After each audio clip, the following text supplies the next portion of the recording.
Hello, we're doing CCR 1, answering the question, how do your products use or challenge conventions, and how do they represent social groups or issues? Yeah, we're going to be doing a director's commentary. So we have our movie playing in the background, and we're going to hit on different points regarding our title sequences and decisions regarding mise en scene, cinematography, editing, sounds, and then we're going to be talking about our use or challenges of genre conventions and social groups and issues that are represented in our genre, and if we used or challenged these. So for our title, Brain Dead, we chose this font because of the way the visual presentation is showed like dripping blood, and our whole film is about the two scientists doing a science experiment on a human subject, which goes wrong, ends up having the subject pass away, but then the subject comes back to life, except he's not really alive. And then he falls on the floor and he's bleeding, so that's why we wanted to do that font, and we called it Brain Dead. Okay. Yeah. So then regarding our mise en scene and some of our whys and our decisions. So first, costumage. So we had both of us had the same costume. We had the same lab coat and goggles and stuff. This just portrayed the role more, and make it look like we were actually scientists and not just like random people if we were in like everyday clothes. And also we were able to take this more seriously, being able to like dress up and actually portray the role of scientists. Also, the audience would take us more seriously. And then for our zombie, we wanted to portray him as a homeless person, so that's why he has tattered, dirty clothes. And yeah, so his tattered shirt and also his holy sock. We felt like these also help portray that he was a homeless person that we abducted to do the science experiment on. And since he was also the only person that had makeup regarding the film and his role, we decided to do the makeup on his head to show, for one, that he fell off of the experiment table that he was on and got hurt but was not fazed by it, and that ultimately did not slow him down or stop him. Because he was brain dead. And for the props, we used beakers,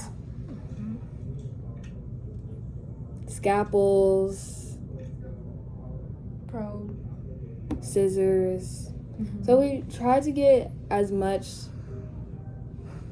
science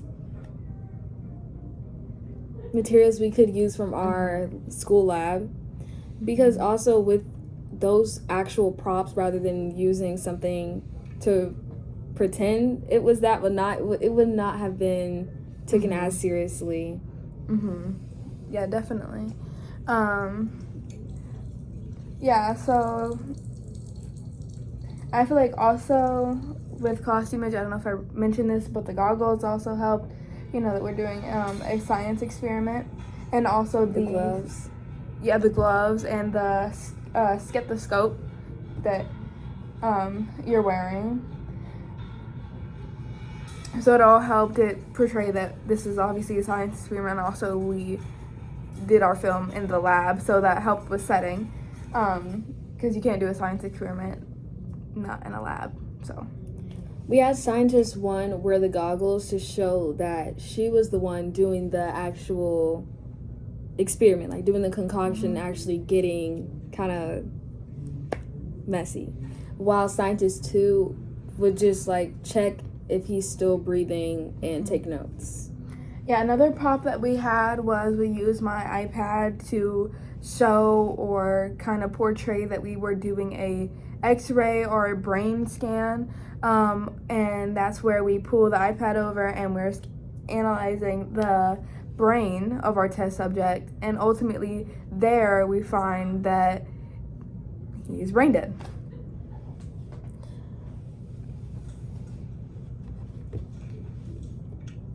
So for cinematography, we tried to do as many angles as we could. Mhm.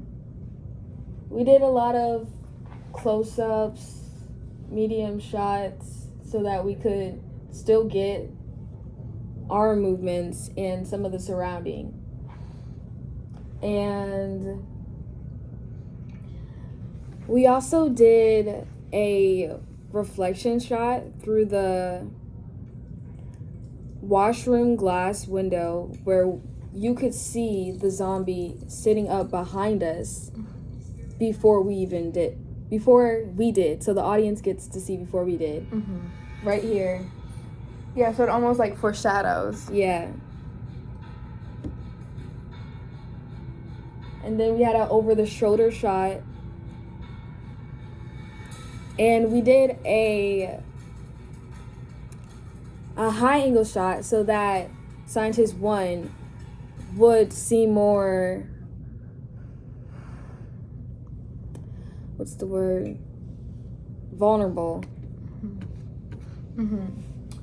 Yeah, and also we wanted to do different types of lighting. When originally doing the film, we wanted to have very dimmer lighting up in the front, but just with filming and the cameras, we had to do like high lighting and all of the film. So we don't really use low-key lighting until the one where scientist 1 is running into the washroom and looking through the window. So all of it is pretty much bright lights.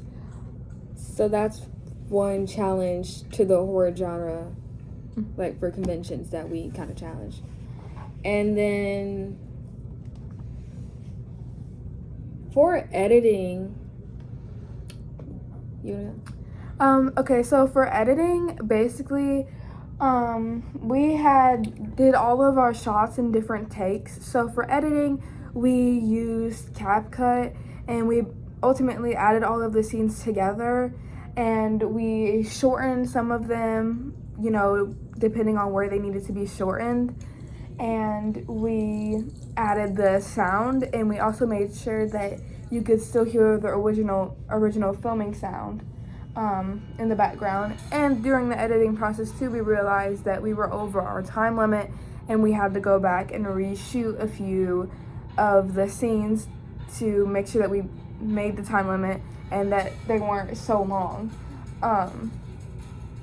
But ultimately, editing was a fairly simple project. And also the little horizontal close that we used at the end, we wanted to make sure it was closed out. And we put the title at the end of our opening scene to portray that it was an opening scene and not more of a trailer. For sound, in the beginning, we used a really low volume, non-diegetic music so that it wasn't just silence, because we wanted to use silence for when the disequilibrium happened. And so the music is still like eerie, so the audience already is starting to feel like something's not right. And then in the beginning, they already get like a glimpse of the zombie lying motionless in the background. So as they're trying to connect the dots to like what the scientist is doing and what's going on, they don't really get a chance to see the full picture because we quickly change the scene into something else. And then that's when they see like, oh, this is nothing like what we thought. And a more chaotic, non-diegetic music comes on, where it's more fast-paced and kind of forces the audience to keep their focus, like engage the audience more, because it just engages the audience more, and it goes with the horror genre conventions. It's also like a more fast-paced to indicate and cue to the audience that there's been a change with the disequilibrium. There's been a change in what's happening. Also, we use sound. So with the sound, like when it was much slower, we did slower editing, and then when the sound got faster, we editing pace was much faster. Like it was tighter cuts.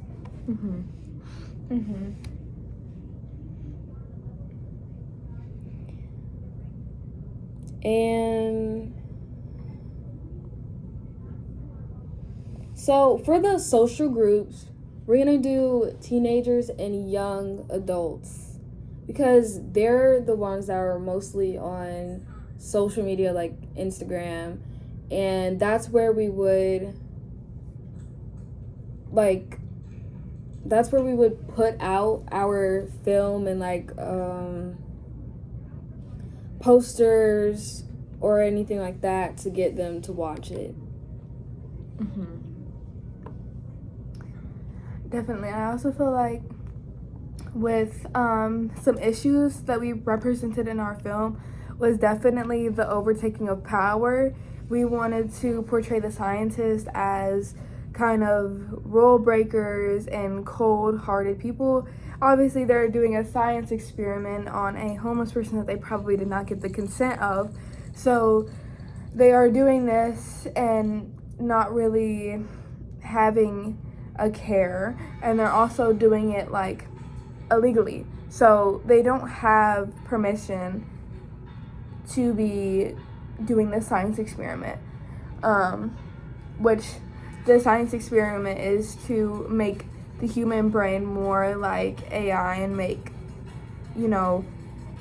our brains more like artificial intelligence, so make us smarter.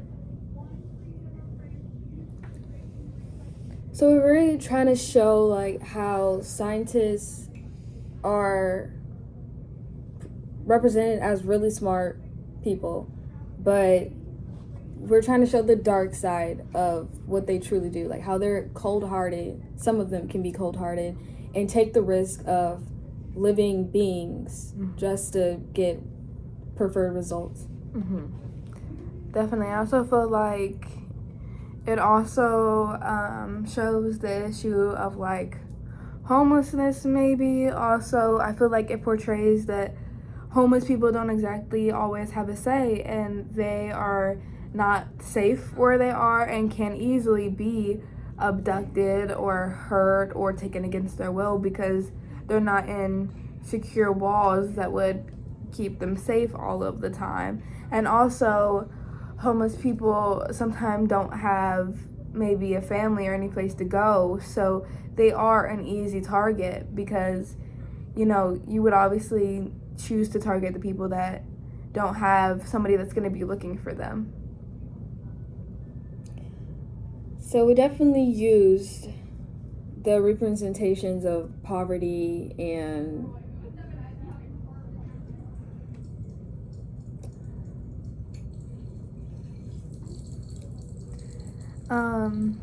poverty and just like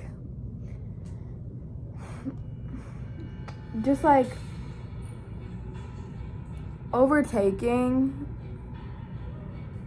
corrupted morality. Yeah, definitely, because the scientists are doing more than they are allowed to be doing.